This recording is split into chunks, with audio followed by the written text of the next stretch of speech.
કદાચ તમારો બી કોઈ સારો બોલશે. આ થરાદની જનતા, વાવ સુઈગામનો આપણો પંથક, આ ધરતીને હું પ્રણામ અને વંદન કરું છું. એટલા માટે નહીં કે મારા સમર્થનમાં રેલી કરી, એટલા માટે પ્રણામ અને વંદન કરું છું કે આ ધરતીએ દારૂ અને ડ્રગ્સની સામે આખા ગુજરાતને રાહ ચીધ્યો છે, આખા ગુજરાતને રાહ ચીધ્યો છે. પૈસાના જોરે, સત્તાના જોરે કાન પટ્ટી ઉપર બંદૂક મૂકી પોલીસના સામાન્ય પરિવારજનો, એ લોકો પણ કોઈ ખેડૂતના દીકરા છે, કોઈ કરોડપતિ બાપના દીકરા દીકરીઓ નથી. આપણા ગુજરાતના PSI, PI, constable, head constable, ASI, લોકરક્ષક ભાઈ બહેનો એ આપણા જેવા સામાન્ય પરિવારમાંથી આવે છે. કોઈક સામાન્ય ક્ષત્રિય સમાજમાંથી છે, કોઈ દેવી પૂજક, રાવણ, કોળી, ઠાકોર, દલિત, આદિવાસી, વંચિત સમુદાયોમાંથી આવે છે. આઈપીએસ અધિકારીઓ જે છે એ કરોડપતિ બાપના દીકરા હશે, પોલીસના સામાન્ય કર્મચારીઓ નથી. અને એટલે એ અમારા ભાઈ છે, એ પણ થરાદમાં કહેવા માટે આવ્યો છું. આજે આપણે બધાએ સમજવાનું છે કે ગુજરાતની પરિસ્થિતિ શું છે. આ આપણું એક ગુજરાતી તરીકેનું બહુ ગંભીર અપમાન કહેવાય કે આપણા ગામની બહેનો, માતાઓ, વડીલો, ભણે ગણેલા લોકો સતત કહેતા હોય કે ભાઈ મહેરબાની કરીને ડ્રગ્સનો ધંધો મારા ગામમાં નહીં આવવો જોઈએ, મારા ગામમાંથી જુગારનો, દારૂનો અડ્ડો બંધ કરાવો, મારા તાલુકા, મારા શહેરમાંથી કુટણખાના બંધ કરાવો.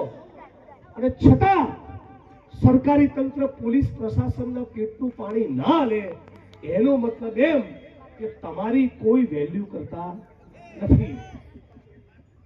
આપણે જાણીએ છીએ જે ભ્રષ્ટ અધિકારીઓ છે, જેનામાંથી સત્તાનું ઘમંડ છે, પોલીસ સ્ટેશનમાં જઈ રહ્યા છે, આમ કરીને કામ કરે છે ને, આવી રીતે જ વાત કરે છે ને.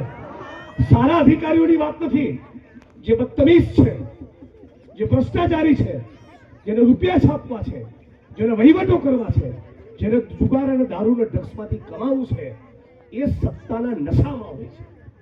આવા સત્તાના જે લોકો નશામાં ફરે છે, એવા માણસોને કહેવા માંગુ છું કે બરાબર સમજી લેજો, જે દિવસે આ ગુજરાતની જનતા જાગી ગઈ, કોઈને મોં બતાવવાને લાયક નહીં રહો.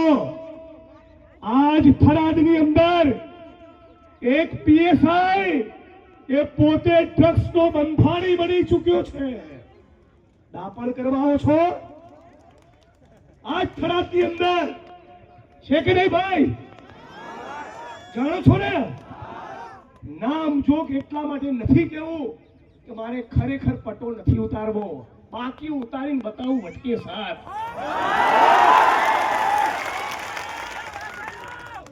અને કહું છું, પટ્ટા ખોટું કરનારા ધારાસભ્યના પણ ઉતરે, કાયદાનું કુંડાળું તોડે તો વડગામના ધારાસભ્યના પણ પટ્ટા ઉતરે અને હર્ષભાઈ સંઘવીના પણ ઉતરે. મારી વાત બહુ સ્પષ્ટ છે, ખોટું કરવું નહીં અને કોઈના બાપથી ડરવું નહીં. આખા ગુજરાતમાંથી ઢગલો મેસેજ વોટ્સઅપમાં, એસએમએસ તરીકે ફોન આયા પોલીસના જ મિત્રોના કે જિગ્નેશભાઈ અમે તમારી સાથે છીએ, અમે કસાઈમાં પડતા નથી. મરચા એમને જ લાગ્યા છે જેમણે ખોટા ધંધા કર્યા છે. ગુલાબસિંહભાઈએ કીધું આખું પોલીસ સ્ટેશન જાણે બુટલેગરોને હવાલે કરી દીધું હોય. આ બેન દીકરીઓ, માતાઓ શિવનગરની સતત વર્ષો સુધી કહેતી રહી કે અમારા વિસ્તારમાં ગાંજો આવે છે, બંધ કરાવો, અમારા વિસ્તારમાં દારૂ વેચાય છે, બંધ કરાવો, અમારા બાળકો ડ્રગ્સના રવાડે ચડ્યા, બંધ કરાવો. તમે એક વાત એમની નહીં માની, ત્યારે મારે પોલીસ સ્ટેશન આવવું પડ્યું હતું. આજે તમે બધા થરાદવાસીઓ કહો છો કે 80% બંધ થઈ ગયું, હજી તમે નથી કહી શકતા કે 100% બંધ થયું. વાત સાચી ખોટી? તો 100% બંધ કરવાના ના હોય તો ભવિષ્યમાં ફરી આવવું પડશે. એ પણ ડંકાની ચોટ ઉપર કહું છું. અને મારી વાતનો હું રિપીટ કરીશ. પોલીસના જે પણ પ્રમાણિક, ઈમાનદાર, નિષ્ઠાવાન, રાષ્ટ્રની અને ગુજરાતની સેવા કરનારા, થરાદની સેવા કરનારા મિત્રો છે, એને હું આજ મંચ ઉપરથી સેલ્યુટ કરું છું, વંદન કરું છું. પણ ભ્રષ્ટાચાર કરી તમે તમારી લાજ વૃત્તિના કારણે કોઈક બહેનોનો વિધવા કરો. ગુજરાતના યુવાનોની રક્તવાહિનીઓમાં, ગુજરાતના યુવાનોની ધમની અને શિરામાં તમે ડ્રગ્સ ઘુસાડવાની કોશિશ કરો કે કોઈ પણ સંજોગોમાં અમે ચલાવવાના નથી.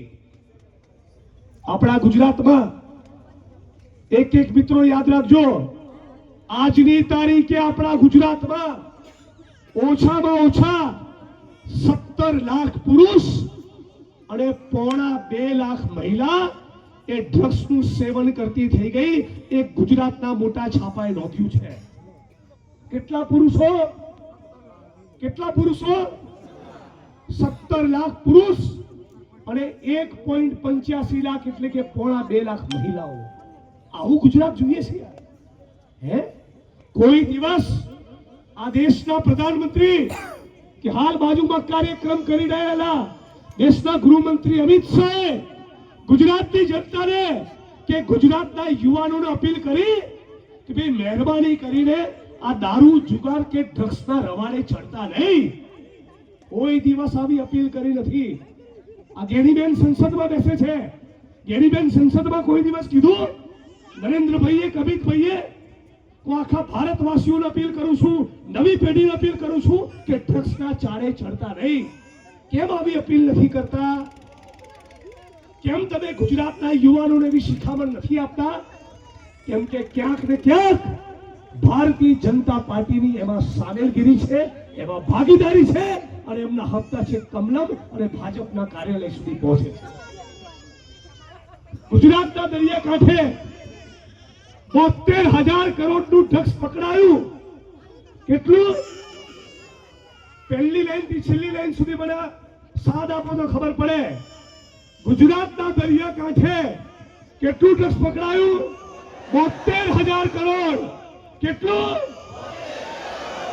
હવે સવાલ એ થાય છે કે 72,000 કરોડનું ડ્રગ્સ લઈને આવતું હતું કોણ? અને આટલી મોટી માત્રામાં ડ્રગ્સનો ઓર્ડર આપ્યો કોને?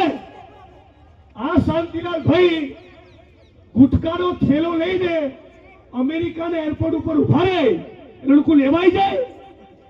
કોઈકે તો ઓર્ડર મંગાયો હશે ને? અમે અત્યાર સુધી જેટલા પકડ્યા એ બધા ફુદાઓને પકડ્યા છે. તો સવાલ પૂછું છું આ થરાદની ધરતી પરથી કે ડ્રગ્સના માફિયાઓને ક્યારે પકડવામાં આવશે? ફક્ત નાની માછલીઓ નહીં, મોટા મગરમચ્છોને પકડીને બતાવો. મિસ્ટર સંઘવી, તમને ચેલેન્જ આપું છું કે બીજું તો ઠીક, અરે ગુજરાતના મુખ્યમંત્રી અને તમારા વિધાનસભા ક્ષેત્રની અંદર દારૂ નહીં વેચાય એટલી તો ગેરંટી આપો. તમારામાં પાણી હોય તો. કોંગ્રેસ પાર્ટીના અમારા સાથી દર્શન નાયકે 450 દારૂના અડ્ડાનું લિસ્ટ આપ્યું સુરત જિલ્લાનું. અને છતાં આજે પણ સુરત શહેરમાં અને ઇવન હર્ષ સંઘવીના વિધાનસભાની અંદર એ દારૂના અડ્ડા ચાલે છે. શરમ આવી જોઈએ. આપણા ગુજરાતની અંદર દારૂ અને બુટલેગરોની વિરુદ્ધમાં છાપાના અહેવાલ પ્રમાણે 48,000 ફરિયાદો આવી. બોલો કેટલી ફરિયાદ આવી? 48,000. અને ગૃહમંત્રી મારા વિધાનસભા વડગામમાં આવીને કહે છે કે મને અડધી રાતે ફોન કરજો. અલા ભાઈ, આ 48,000 ફરિયાદો આવી, એનું શું કર્યું? કોઈ જવાબ નથી. હું આપ તમામ લોકોને કહેવા માંગુ છું, મારી બેન દીકરીઓ અને માતાઓને કહેવા માંગુ છું, આપ તમામ લોકોને કહેવા માંગુ છું, આપણા ગુજરાતમાં હવે વધુ એક પણ બેન દીકરી કે માતાને આપણે વિધવા થવા દેવી નથી. આ ડ્રગ્સ એ આપણી વર્તમાન પેઢી અને આવનારી પેઢીને ખતમ કરી નાખશે, બરબાદ કરી નાખશે. એક પણ ઘર બચશે નહીં. આ વાતને ગંભીરતાથી લેજો. આ ડ્રગ્સનો કારોબાર કરનારા આંતરરાષ્ટ્રીય અને રાષ્ટ્રીય સ્તરના માફિયાઓ છે અને આ માફિયાઓ એ ઉચ્ચ આઈએસ અધિકારીઓ, આઈપીએસ અધિકારીઓ અને મોટા મંત્રીઓની સાથે મિલીભગત ના કરે તો તમારા થરાદની સીમામાં ડ્રગ્સ આવે નહીં. આવી શકે તો આપણે બધાને કહેવું પડશે.